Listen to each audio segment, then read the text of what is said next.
Paco et l'amie débordante d'amour. Aujourd'hui, Paco a rendez-vous chez sa nouvelle amie Olga.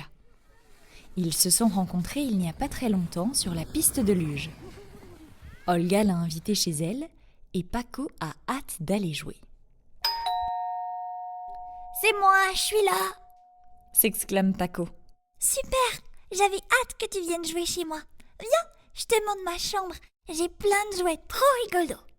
L'accueille Olga. Paco arrive dans la chambre d'Olga et il découvre des petites voitures de toutes les couleurs, des puzzles représentant divers animaux et même une multitude de petites figurines. Olga a aussi une serre avec une très grande plante qui attire l'attention de Paco. Elle a de très grandes feuilles vertes et mesure 2 fois la taille de Paco. Waouh, cette plante est magnifique! S'extasie Paco. Tu as vu? J'en suis très fière. Mes parents me l'ont offerte il y a quelques jours pour que j'apprenne à m'occuper de quelque chose. Explique Olga. Waouh, t'as de la chance. On dirait que c'est la jungle dans ta chambre tellement cette plante est grande. Dit Paco. Tous les deux passent l'après-midi ensemble et s'amusent beaucoup. Le lendemain, après l'école, c'est Olga qui vient sonner chez Paco à l'improviste pour jouer avec lui.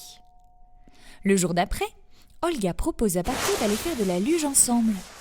La semaine suivante, Olga revient sonner chez Paco. Et le jour d'après, Paco est de nouveau invité chez Olga.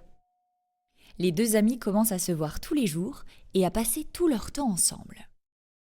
Au fur et à mesure que Paco se rend chez son ami, il voit que la plante pourrit petit à petit. Elle était si belle et la voilà maintenant recroquevillée sur elle-même. Tout à coup, Paco prend un air pensif. On se voit tellement que Olga n'a même plus le temps de prendre soin de sa plante qu'elle aimait tant. Et moi, est-ce que j'ai toujours le temps de faire ce que j'aime? Étant un peu perdu, il se confie à sa maman. Maman, je ne sais pas comment le dira Olga, mais je crois qu'on se voit trop souvent. Elle m'invite ou vient sonner chez moi tous les jours. Elle est gentille, mais je sais pas pourquoi, ça fait un peu trop pour moi. Mon chéri, tu me connais, n'est-ce pas? Tu sais que moi aussi, j'ai parfois tendance à vouloir passer énormément de temps aux côtés des personnes que j'aime beaucoup. Et tu n'as jamais eu peur de me dire que c'était trop pour toi lorsque ça t'embêtait. Alors pourquoi tu n'oses pas avec ton ami? Demande sa maman. Bah, j'arrive à te le dire à toi, maman, mais Olga, je la connais pas encore et je sais pas ce qu'elle va penser. J'ai peur qu'elle le prenne mal. Explique Paco. Tu sais, les relations, c'est comme les plantes. Il y a des milliers d'espèces de plantes. Certaines ont besoin de beaucoup d'eau et d'autres de très peu. Chaque plante a besoin qu'on s'occupe d'elle, mais de la bonne façon. Sinon, elle risque de pourrir. C'est la même chose avec toi, dit sa maman. Suite à cette conversation avec sa maman, Paco s'en va voir Olga pour lui parler avec honnêteté. Olga, j'ai quelque chose à te dire. Je t'apprécie beaucoup, mais depuis qu'on est amis, je n'ai plus de temps où je m'amuse seule. Or, j'en ai besoin. J'aimerais qu'on puisse se voir un peu moins souvent. C'est un peu trop pour moi. Et si on se voyait tous les jeudis pour prendre le goûter ensemble? Propose Paco. Merci pour ta franchise, Paco. Je comprends ce que tu veux dire. Et même si je suis un peu déçue, ce sera toujours un plaisir de passer du temps avec toi.